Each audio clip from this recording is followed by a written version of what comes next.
So I don't think so. I don't think okay. so. You think people go to therapy for years, and like when I speak to my girls either. But I don't know what you're talking about now. I think with it because you're just talking at the perfect time because you're talking right now. What am I talking? I'm talking Shit. I am. You want. I'm saying this, but you're not saying that. Hello and welcome to I and welcome to this first ever video. This video we are going to discuss the nuances of having a mixed race child here in Western Europe. To be more precise, in Vienna, Austria, because I think depending on where you are in Western Europe, the experience that your mixed race child would be different. I'm speaking to anybody. I'm going to speak to Iris as she is fast approaching the almost third year of having a child of multiple ethnicities, backgrounds, races, all in one package, all in a country which, for all intents and purposes, from my point of view, is not her country. You think that? Yeah. Why is that? Because you're not originally from this country. Your bloodline is not from this country. Same with me. She was born here. She was born within the lines of a man-made country, a man-made border. So, 30 miles down the road, we have Slovakia. So if she was born 30 miles down the road, would she be Slovakian? No, I don't think so. She would still be, your background, your Balkan background, my Caribbean background. She wouldn't be Slovakian. Yeah, but it comes also down to what she feels like. She can feel like she's Austrian. She's born here. She has this passport. We can't really say that for her, can we? Yeah, but as parents, I think we are responsible for bringing her up in a way in which she has that background of people behind her where none of those people will turn around and say, okay, then she's not A, B, C, D, E, F, G. She can't. It's unmistakable. It cannot be argued with. Yeah, I think it's also a little hard because people really have the need to put other people in a box, when they ask you questions like, okay, you're mixed with all of that, but where are you really from? Like choose one, that's what I experienced growing up. How did you deal with it? Because you come of different ethnicities yourself, right? I did struggle in the beginning when I was younger, where I didn't understand what other people wanted from me. You know what I mean? Because it would have been easier for me to just say, oh, I'm Albanian because my dad is Albanian, and neglecting completely my mother's side, I think I was really struggling with understanding that. And now I do understand where they're coming from, yet I still don't feel more like something because it's just impossible. I know my people, and you know your people. And we're in a situation now where we have a child who is ethnically mixed. However, she is phenotypically black. She would be accepted in the black community, if there is such a thing. There are people, a large quantity of people, who would not see her as being ethnically Albanian. How would that change things for you in terms of bringing her up and teaching her about your own background? Would you teach her about it at all? I would teach her, but ultimately I would also teach her that it doesn't matter what other people think, like you can select the people that you want to interact with, and the ones that you don't want to interact with, who cares, I think a lot of people throughout their lives, their soul is searching for the right place or some place that they call home. And a lot of that searching is connected to people who are from multiple backgrounds, right? Whose family is just very mixed.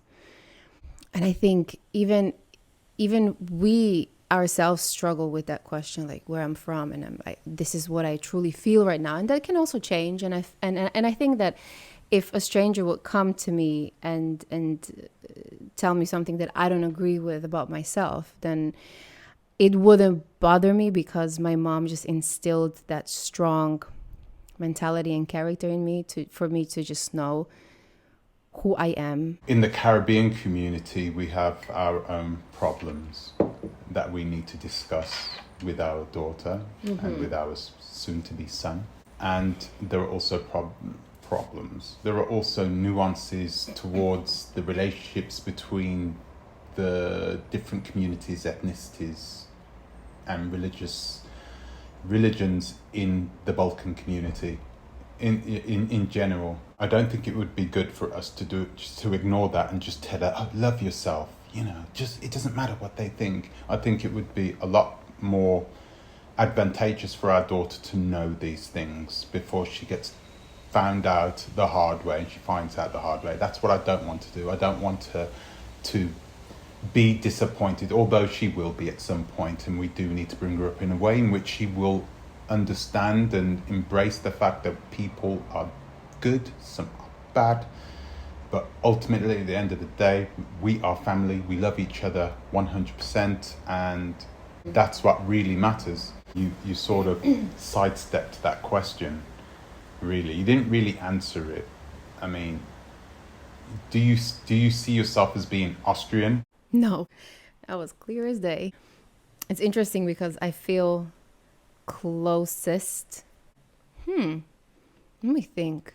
What language do I feel closest when I speak it? Wow. Yeah. Hey, you know why? No, listen. And that's the funny thing. Wait. I absolutely hate speaking German. I hate the way I sound when I speak it.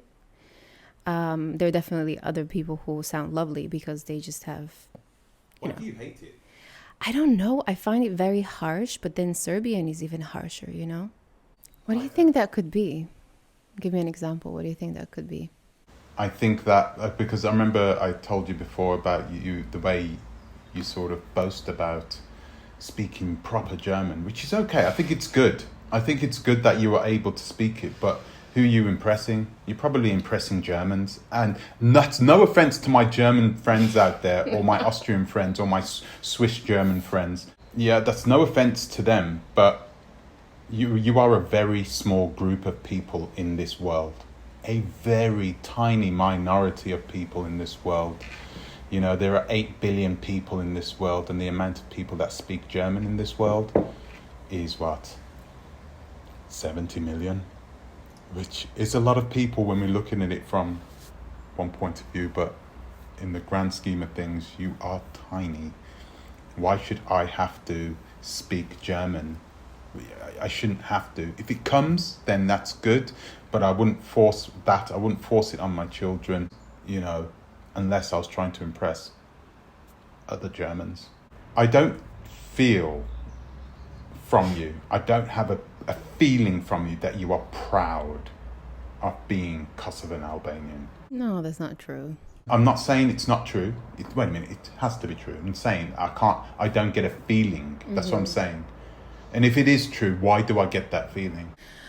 I think because I don't really talk about it, there is a lot of pain maybe that makes you think that I'm not proud. When people don't boast about it, don't put the flag next to their Instagram name. I think there is a lot of unsolved feelings, thoughts, and pain that, I think someone will forever have to work on.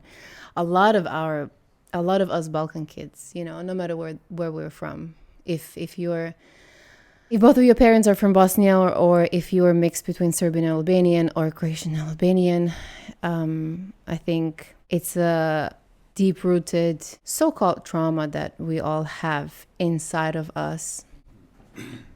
And then being taken out from that place that was supposed to be home because of war and then put into a whole different rat race and speed and culture and tradition and values and language and mentality.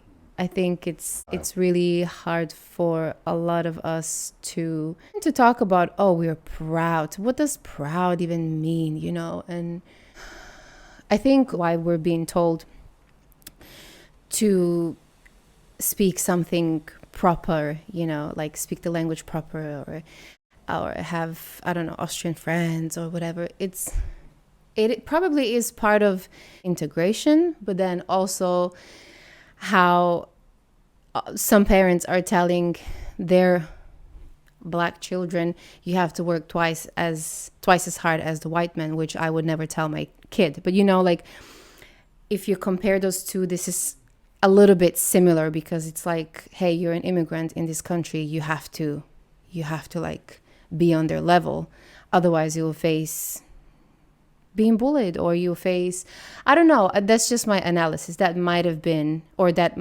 might be the reason why some parents want their immigrant kids just to be the best that they can.